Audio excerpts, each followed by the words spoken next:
him, and they obviously criticize him. Nick Saban is a football coach. Believe you me. He's a football coach number one. He's a football coach number two. He's a football coach number three. So like him, love him, leave him. He's there, and he doesn't have a problem telling you. He's there to win football games, and it just so happens to be on the college level. He's done it by far the best out of all the other coaches over the last probably 10 years. Now, in saying that, keep in mind, Alabama went on this downward spiral, bro, where they couldn't find the right fit. They couldn't find the right coach. Penn State, since you brought them up, they're going to go through this. You know, it's sad that everything that has happened there with obviously Joe Pa and the scandal with these kids, man, getting abused, and the firing of the president, the firing of the AD. They're going to go through a major learning curve and a downward spiral just because they've lost scholarships. You know, That's not saying that the fan base is not still there backing them, but I'm telling you right now, and I hate to even say this on our show, if the same incident, God forbid, had happened at the University of Alabama, there would have been an outcry. But I promise you, they would have been talking about football again the very next day. And that's just it's a sad fact. And people may call in and criticize me and say, "Oh, how can you dare say that?" I'm telling you, man, it's just different. I can't explain it. If you're not from that area, if you haven't spent a substantial amount of time there, it's just different. And that's coming from the SEC guy. Yeah, no, Steve. I'm not. Steve. I get it. No. Look. Look. This is the best example I can give you. All right, I will never forget this as long as I live. All right, my junior year of college. I think it was my junior year. All right, Alabama. Was it my senior year? We play Alabama at home. All right. All I know is this: it was a home game. Okay. So on Monday we go out and we're practicing and we're, warming up and you start seeing these like campers pull up. Well, of course, South Carolina has a nice fan base too. So I'm thinking, wow, all right, this is a big game, big week. ESPN is going to be in town, so that means some fans just decide, hey, we're going to stay. Well, I was wrong because, as you know, their colors are similar to ours. That was on Monday. Well, by that Tuesday, we started seeing these billboards. Now, mind you, around our stadium, our home stadium, we started seeing billboards go up that said Roll Tide. And I'm going, this can't be. Like, who has the balls to come in and buy billboards around our stadium, the University of South Carolina Williams-Brice Stadium, and buy these billboards? By Wednesday, the entire fairground parking lot, mind you, which was where we tailgated, was full of Alabama cars, alarms. Dude, it's a different. It's almost like a cult, and I'm not proud of it. It's borderline sickness. But I'm telling you, Mike, some of these people don't go home. I'm not kidding you, bro. You ask people, they don't go home. They go from game to game to game to game. So week in and week out, whether it's a home game, whether they're playing at South Georgia, whether they're playing at Florida, they just travel the entire football season, bro. It's a cult. It is like a religion. Let me ask you this before I go, Corey, for you to make a prediction. Alabama travels to Texas A&M early in September. I think it's the second game of the season for each.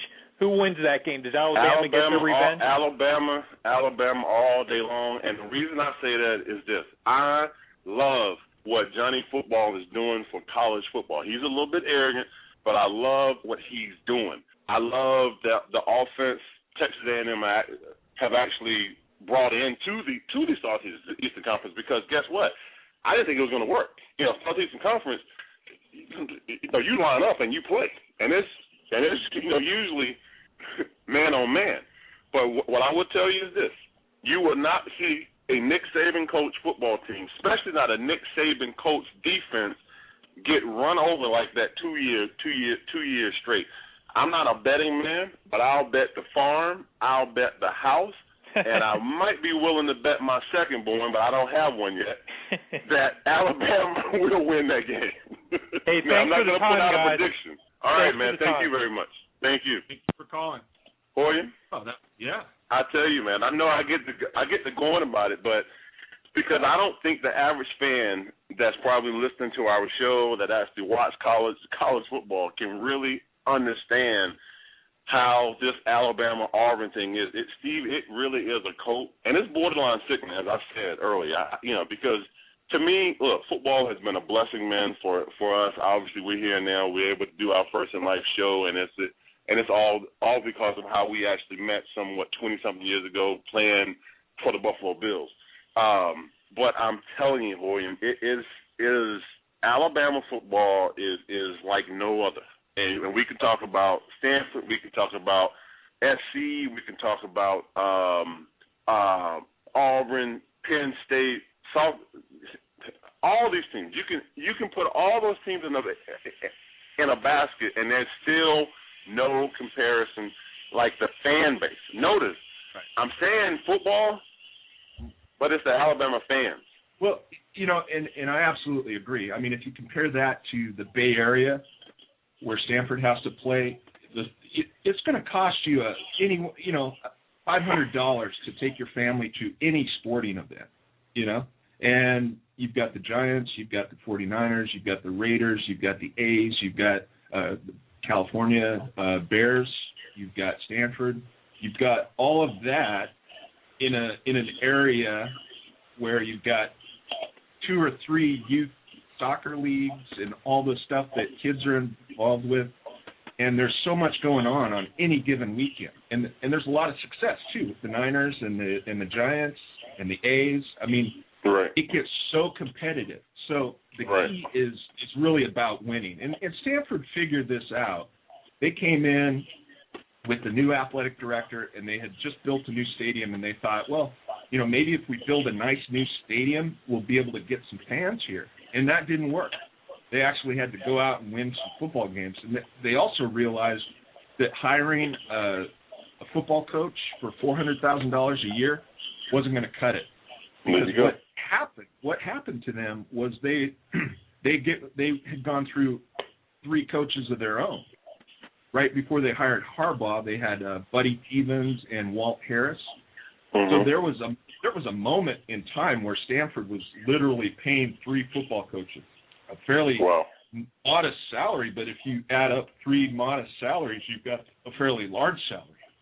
So their whole philosophy about not paying a football coach market wage, that went out the door because they said, well, if we have lousy football coaches, we're going to end up paying them out anyway. So anyway, they figured things out. They hired a great one in Jim Harbaugh, installed a winning program, and they finally have season ticket sales about where they want them.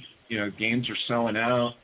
People are showing up. It's a totally different atmosphere here. But it's never going to be like Alabama. Right. Plus, and this conference. Well, that's the point I was going to make. Maybe up in Eugene. Right. No, you're right. But I just say, and again, I don't want Bama fans out there to think I'm so hard on them. But when you have people that have essentially said, okay, you know what, I don't want to take a family vacation. I just want to go see a college football game, and that's what they live and die for. Dude, you can't. There's just no way you can actually compete with that. Now, I'm sure there are fans that root for their teams that feel the same way, but when 95% of your fan base feels that way, you can't compete with that, That's right. So anyway, we've got to wrap up here. We've had a great show. Sorry we didn't get so blown away about Alabama and some of the other stuff, but we will tackle some of these other topics again next week. And buddy, you take it easy, and it's been real. All right, man. Take it easy and have fun with Lisa. Say hi to Lisa for us at First in Life and bring us back some good news. All right. Certainly will, buddy. All right. Bye-bye. Thank you for listening to another episode of First in Life. Please visit our website at www.firstinlife.com and join us live every Friday as we tackle talk with purpose.